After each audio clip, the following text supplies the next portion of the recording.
Hi, this is a value updates YouTube channel. நம்ம value update channel வந்து எக்ஸ்க்ளூசிவாக legal education கொடுத்துட்ருக்கோம் மக்களுக்கு. சட்ட விழிப்புணர்வு, ஏன்னா சட்டம் வந்து மக்களுக்கு கண்டிப்பாக தெரியணும் அப்படிங்கிறதுனால வந்து சட்ட விழிப்புணர்வு நம்ம சேனலில் வேல்யூ அப்டேட்டில் கொடுத்துட்ருக்கோம். மறந்துடாதீங்க, நம்ம சேனலை வந்து சப்ஸ்கிரைப் பண்ணுங்கள், பெல் பட்டனை ப்ரெஸ் பண்ணுங்கள். உடனுக்குடன் வந்து நம்ம போடுற அப்டேட்ஸ் வந்து தெரிஞ்சுக்கிறதுக்கு லீகல் அப்டேட்ஸு. மற்றும் பார்த்தீங்க அப்படின்னா, சப்ஸ்கிரைப் பண்ணியிருந்தீங்க அப்படின்னா வந்து நீங்கள் வந்து சோசியல் மீடியா குரூப்ஸ், நீங்கள் இருக்கிற குரூப்ஸ்லாம் ஷேர் பண்ணுங்கள். உங்கள் மூலமாக வந்து சட்டம் வந்து மக்கள் தெரிந்து கொள்வார்கள். மற்றும் இன்றைக்கி நம்ம ஒரு கேஸ் வந்து சுருக்கமாக பார்க்க போகிறோம். இந்த கேஸ் பார்க்குறதுக்கு முன்னாடி வந்து ஒரு விஷயம் நல்லா தெரிஞ்சுக்கோங்க. ஒரு வீடியோ பார்க்குறீங்கன்னா அது ஃபுல் வீடியோவும் பாருங்கள். ஸ்கிப் பண்ணாமல் பார்த்தீங்கன்னா உங்களுக்கு வந்து அந்த சட்டம் முழுமையாக தெரிய வரும். அப்போ தான் வந்து நீங்கள் அதோட சட்ட பயனை வந்து அடைய முடியும். இது வந்து ஒரு பஞ்சாப் உயர்நீதிமன்றத்தில் வந்து கொடுத்த தீர்ப்பு. கீழமை நீதிமன்ற தீர்ப்பை வந்து செல்லுபடி ஆகாது அப்படின்னு சொல்லி பஞ்சாப் உயர் நீதிமன்றம் கொடுத்துருக்காங்க. அதாவது வழக்கு என்னன்னு பார்த்தீங்கன்னா, ஒரு பெண் வந்து ஒரு ஆண் மீது புகார் கொடுத்துருக்காங்க. அதாவது பலாத்காரம் செய்து விட்டாரு அப்படின்னு சொல்லி ஒரு வழக்கு கொடுத்து, அந்த வழக்கு கீழமை நீதிமன்றத்தில் வந்து நடந்து, அந்த வழக்கை வந்து ஆமாம் இது பலாத்காரம் செய்யப்பட்டிருக்கிறது அப்படின்னு சொல்லி தீர்ப்பு கொடுத்ததை வந்து பஞ்சாப் உயர் நீதிமன்றம் வந்து இல்லை, அது தவறு, கீழமை நீதிமன்றம் கொடுத்த வழக்கு தவறு, தீர்ப்பு வந்து தவறு அப்படின்னு சொல்லியிருக்காங்க. அதாவது என்னன்னு பார்த்தீங்கன்னா, திருமணமான பெண்ணுடனான உறவு வந்து பலாத்காரம் ஆகாது அப்படின்னு சொல்லியிருக்காங்க பஞ்சாப் உயர் நீதிமன்றம். கள்ளக்காதலுக்கு விதிக்கப்பட்ட 9 ஆண்டு சிறை தண்டனையும் வந்து ரத்து செய்யப்பட்டிருக்கிறது. அதாவது மெயினாக கேஸ் என்னன்னு பார்த்தீங்கன்னா, அந்த பெண்மணி என்ன சொல்லியிருக்காங்கன்னா, என்னை வந்து திருமணம் செய்து கொள்கிறார் என்று சொல்லி என்னை வந்து உறவுக்கு அழைத்து உறவு கொண்டார், அதனால் வந்து இது ஒரு பலாத்காரம் என்று கருதி வழக்கு பதிவு வேணும் காவல்துறையிடம் கேட்டு, அந்த காவல்துறையும் வந்து பலாத்கார வழக்கு வந்து இதில் வந்து பதிவு செய்து கீழமை நீதிமன்றம் 9 ஆண்டுகள் வந்து சிறை தண்டனை கொடுத்ததை வந்து பஞ்சாப் உயர் நீதிமன்றம் வந்து ரத்து செய்தது. இந்த பெண்மணி பார்த்தீங்க அப்படின்னா வந்து ஒருவருடன் தகாத உறவில் இருந்ததை தான் வந்து வழக்கு கொண்டு வராங்க. இந்த பெண்மணி வந்து ஏற்கனவே ஒரு திருமணம் வந்து ஆகி, அந்த திருமணத்தில் வந்து 2 குழந்தைகளும் வந்து அவருக்கு இருக்கிறது அப்படிங்கிறத நம்ம இதில் தெரிவித்து விடுறோம். அந்த நேரத்தில், அதாவது முதல் திருமணம் நடந்து 2 குழந்தைகள் இருக்கும் பொழுது இன்னொருவருடன் வந்து தகாத உறவில் இருந்திருக்கிறார். அதை வந்து இவர் பலாத்காரம் என்று ஏதோ ஒரு பிரச்சனைகள் வந்து நம்ம காவல்துறையிடம் வந்து கொடுத்து எஃப்ஐஆர் ஃபைல் பண்ணியிருக்கிறாங்க. இதுதான் வழக்கு. இன்றைக்கி வழக்கு என்ன அப்படிங்கிறத நம்ம பார்க்கலாம். இதை வந்து பஞ்சாபை சேர்ந்த ஒரு திருமணமான பெண் வந்து ஒருவர் பார்த்துக்கோங்க. அவர் வந்து இளைஞர் ஒருவருடன் வந்து கடந்த 2012-13 காலகட்டத்தில் வந்து பாலியல் உறவில் வந்து இருந்திருக்கிறார். அந்த இளைஞர் வந்து தன்னை வந்து அவர் சொல்கிறார், பெண்மணி தன்னை வந்து திருமணம் செய்து கொள்வதாக வாக்குறுதி அளித்து 50க்கும் மேற்பட்ட முறை பாலியல் உறவில் வந்து ஈடுபடுத்தி உள்ளார் அப்படின்னு சொல்லியிருக்காரு. எஃப்ஐஆரில் வந்து கூறப்பட்டிருக்கிறது.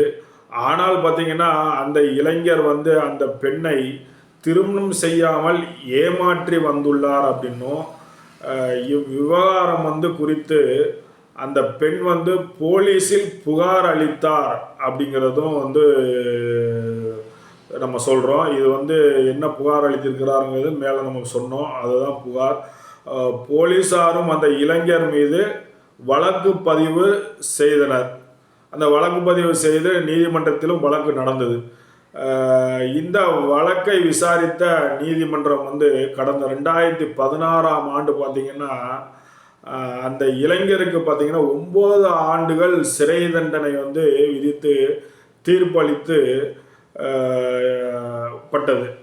இந்த தீர்ப்பை எதிர்த்து பார்த்திங்கன்னா, அந்த இளைஞர் வந்து தரப்பில் பஞ்சாப் மற்றும் ஹரியானா உயர் நீதிமன்றம் வந்து மேல்முறையீடு செய்யப்பட்டது. அந்த இளைஞர் வந்து என்னென்னா, இந்த தீர்ப்பு வந்து தவறான தீர்ப்பு அப்படின்னு சொல்லி பஞ்சாப் அண்ட் ஹரியானா உயர் நீதிமன்றத்தில் வந்து மேல்முறையீடு செய்தார். இந்த மேல்முறையீட்டை வழக்கை விசாரித்த பஞ்சாப் ஹரியானா உயர்நீதிமன்றம் அதாவது நீதிபதி யாருன்னு பார்த்தீங்கன்னா ஷாலினி சிங் நாக்பால் அப்படிங்கிறவங்க விசாரித்தாங்க இந்த வழக்கை. இதில் என்ன சொல்லப்பட்டது அப்படின்னா, கீழமை நீதிமன்றத்தின் தீர்ப்பை ரத்து செய்து அந்த இளைஞரை விடுதலை செய்து உத்தரவிட்டது பஞ்சாப் ஹரியானா உயர் நீதிமன்றம்.